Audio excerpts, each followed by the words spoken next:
Out of the three main versions of Final Fantasy V, Pixel Remaster is the one I'm least likely to go back to. It's not a bad version of the game at all, but compared to the SNES and GBA versions, there's just a handful of things that keeps me from going back to it outside of the level 1 run. I'll start with the most subjective thing on this list of the graphics. I'm not a huge fan. I think the main thing is the weird, not really pixel visual effects that you see on stuff like spells, and especially the water in the overworld. I think objectively, it looks pretty nice, but it doesn't really quite fit with the rest of the graphics being updated sprites from the SNES original. When I played through the game with all the advanced jobs, I remarked that a lot of the Necromancer effects also seemed very out of place, but that feeling is both amplified significantly and is far more omnipresent throughout the entire game. The graphics, the diagonal walking, and the way that text boxes appear instantly with no character portraits or even something like the letters appearing one at a time like in GBA give this game's presentation a weird fan game feel, or like someone wanted to remake this game in RPG Maker. But let's move away from that kind of subjective stuff. First, the button room in the airship hideaway. I made a short about this already, but basically the short version is that if you knew about this button secret beforehand, you could say no to pushing the button and you could pull it. I guess this means that the Pixel remasters really are actual remakes and not just super enhanced ports, because this feature is completely missing now. It was just one of those neat little details that got lost in translation, sadly. Next, NPCs move super weirdly in the cutscenes. This is a pretty big issue that's hard to ignore, but they move one tile at a time for some weird reason. Before the big update to the Steam version that added in the console features, there was a mod that fixed this, so clearly the issue was obvious enough for someone to be able to fix, but since that update broke mods, we're back to weird movement again. Similarly, I'm not a huge fan of what they did to the waiting parts of the game. There's a few of them, but the ones that come to mind is catching the black chocobo, Galoof waiting for Zizat after the barrier tower, and Krill grieving for Galoof after he dies. This is a bit hypocritical of me because I play Project Demi all the time, which skips cutscenes altogether, but they made these story moments a lot less impactful in Pixel Remaster because you're basically able to skip them by interacting with something, or in the case of the black chocobo, they made the thing slow as shit so it's brain dead easy to catch. For repeat playthroughs, I can't deny the convenience of not having to sit around for minutes at a time, but a skip cutscenes feature would have been way more appreciated than killing the mood of the scene. The whole point of the waiting during these scenes is that the characters need time to process what's happened to their friends and family. People are dying around them, and as silly as the story can be sometimes, it does know when to get serious and gives the appropriate amount of weight to these moments. It's just something that doesn't hit as hard, especially during a first playthrough, I would imagine. Not like I would know for sure though. I mean, I've played this game like 100 times at this point.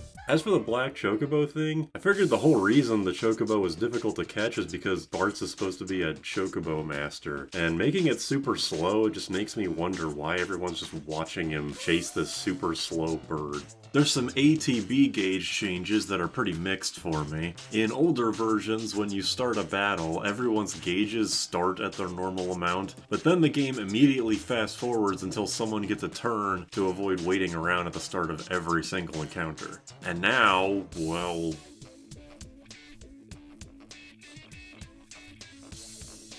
not a fan of this one, and I feel like this change makes me get hit first during bosses more than the originals, but I don't know that for a fact. As a couple additional personal gripes, I don't really like how the gauge starts completely empty, and aesthetic-wise, I like the gauges going up in chunks. Like Haste or a maxed out agility song making the gauge start 90% full after a turn just felt great. Those two changes don't actually affect anything though, so whatever.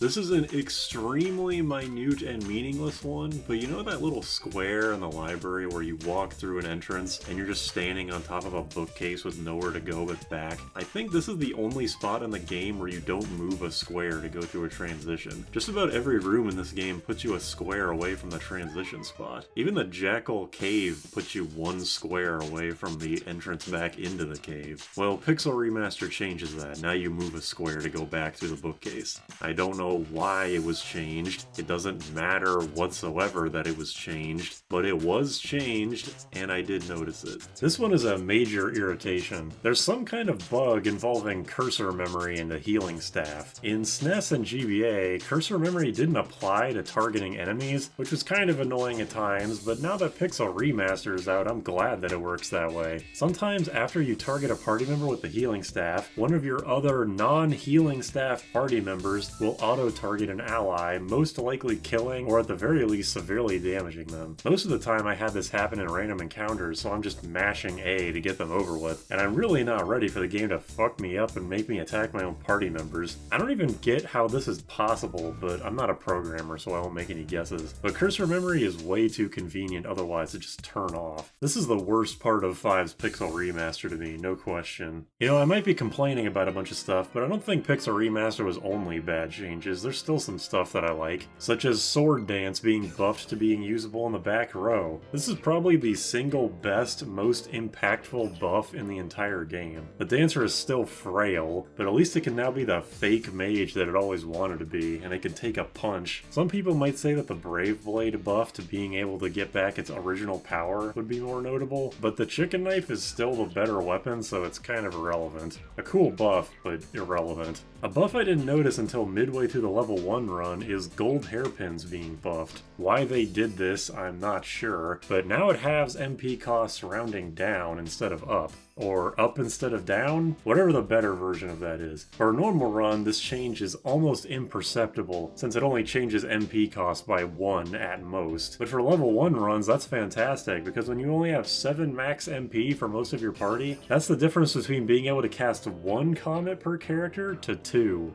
On the other side of the ATB gauge thing, I do greatly appreciate being able to see the Berserker's gauge now. I swear their gauge was bugged in some way originally, because it felt like they attacked much slower than everyone else, even past their bad agility. Plus, sometimes when they were revived, they would get up and immediately attack. Sometimes they'd even get up and attack twice in a row, although very rarely. In that way, I guess the gauge change could be considered a nerf to the worst job, but I prefer the clarity over the randomness of the original. Also, while I don't really like the gauge changes overall, auto battle is very nice. There's part of me that wonders if the gauge change was because it conflicted with auto battle in some way and they couldn't fix it before release, but it's not like we'll ever know for sure. Optimize has been improved. Notably, I don't think the cursed equipment will ever be put on. The Bone Mail, Thornlet, and Cursed Ring have so much in raw stats and can be equipped by just about every job that it would always be prioritized and optimized. Which basically means, unless you sold them, you're going to be changing your equipment every time you change your job or ability. I mean, you already do that because of the Gold Pin and Hermes sandals, but this just adds to it. The cursed equipment does have their uses, like the Thornlet being the key in the magic underflow glitch, or the Bone Mail's immunities being ideal for the Gill Turtle, but 99% of the time you wish they didn't exist. But at least Pixel Remaster fixed it, although it's still not perfect. The methodology for how Optimize works still eludes me, because Hermes sandals still never get equipped, but this is a step in the right direction. Really, I just wish that they would let you save sets so you could just choose one of those whenever you change jobs. Somewhat related to that though, but changing your ability has a nice quality of life feature in that it won't always try to change your equipment if it doesn't need to. One of the more annoying parts of 5 is that you actually need to weigh the annoyance factor of changing abilities. No matter what you change to, the game will always try to optimize your equipment, and since you're going to be changing stuff constantly, that downtime adds up. In Pixel Remaster, unless you're changing your job or putting on an ability that would directly affect what you can equip, the game will not try to optimize. The amount of time saved is probably so high. In the level 1 run, I love being able to immediately swap Flea onto someone in 5 seconds. An amazing feature. Battle menus have been drastically improved. The most immediately apparent one is that the regular item menu will only show usable consumables. You don't have to sift through your entire inventory just to see where your elixirs went. This also applies to equipping weapons mid-battle. The fact that it's a separate button press now still trips me up since my muscle memory is so strong, but it similarly only shows stuff you can equip when you go to swap. Even better, item-related abilities like Mix and Throw will only show the relevant items to to them. Throw's menu can still get cluttered since you can throw just about any weapon in the game, and you'll likely have a lot of them, but Mix's menu in particular is just great to have since it's such an important, versatile, and valuable ability. The incredible ease of use upgrade all the menus got was awesome, no complaints there. A presentation change I actually appreciate is that most bosses now use the fancy, longer boss death effect. Surprisingly few bosses in the original game use this effect. The first was Byblos, and most bosses in the Rift uses it, but it was very sporadically used otherwise. The game should have always been like this, to be frank. I don't really get it. And finally, my final point, and maybe one of the most important aspects of Pixel Remaster that was retained from the original, Sid and Mid's sleeping bubbles are still solid and you can't walk through them. Thank God. Keep in mind, I don't think any of this stuff makes 5 Pixel Remaster bad or not worth playing. I just personally get a lot more mileage out of the originals. SNES has cool mods like Project Demi or Pixel Freemaster to speed up or change the game. GBA has lots of little quality of life stuff to make the game feel smoother, plus all the extra post-game content. I think all 3 of these versions having their pros and cons like this is a good thing, if anything, and I wish more games could have that kind of choice. Alternatively, companies could just pull a medieval remake and just put the entire original game in as a bonus feature. That works too.